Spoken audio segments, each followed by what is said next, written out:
अस्सलामु अलैकुम वरहमतुल्लाहि वबरकातुहू। मोहतरम हज़रात,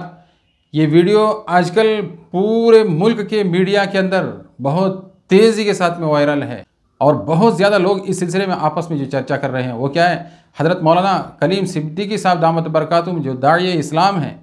जिनकी उम्र तकरीबन 80 साल के जो करीब है और मुख्तलिफ़ किस्म की बीमारियों के अंदर हज़रत जो मुब्तला हैं और मुख्तलिफ़ किस्म के इलाज आपके जो चल रहे थे, बेचारे बड़े उम्मत के बारे में बड़ा दर्द रखने वाले, जो बड़ी जो फ़िक्र रखने वाले और अपने मुस्तकबिल के बारे में, अपने नौनिहालों के बारे में और अपने फ्यूचर के बारे में, यानी हमारे जो नई नस्ल है इनके बारे में जो बड़ी फ़िक्रें रखने वाले थे और दावत की एक अजीमुशान मेहनत के साथ में अपने आप को उन्होंने हवाले कर दिया था, जिसकी बुनियाद पर इन्हें चंद सालों तक जेल के अंदर रखा गया। अल्हम्दुलिल्लाह हमारे मुफक्किरीन की और उलमा इकराम की फ़िक्रों की वजह से वो ज़मानत पर बाहर आ गए और इन्ना लिल्लाहि व इन्ना इलैहि राजिऊन। सबसे बड़े अफसोस की बात है, कल दोबारा कोर्ट ने उनके ऊपर इल्ज़ाम लगाने की वजह से आप अपने साथियों के साथ में तकरीबन 12-14 थे, दोबारा जेल के सलाखों के दरमियान में जा चुके हैं।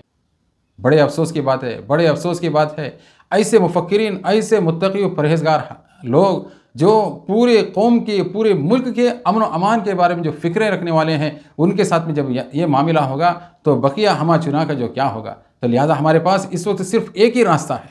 एक ही रास्ता है। हम और आप पूरे मुल्क के अंदर रहने वाले जितने मुसलमान भाई हैं, सारे रातों में उठें, तहज्जुद के मौके पर आंसुओं को बहाकर, ये बूढ़े मुअम्मर इंसान है और इस तरीके से जितने मुल्ज़िमीन पूरे नाहक इल्ज़ामात के अंदर और बेगुनाह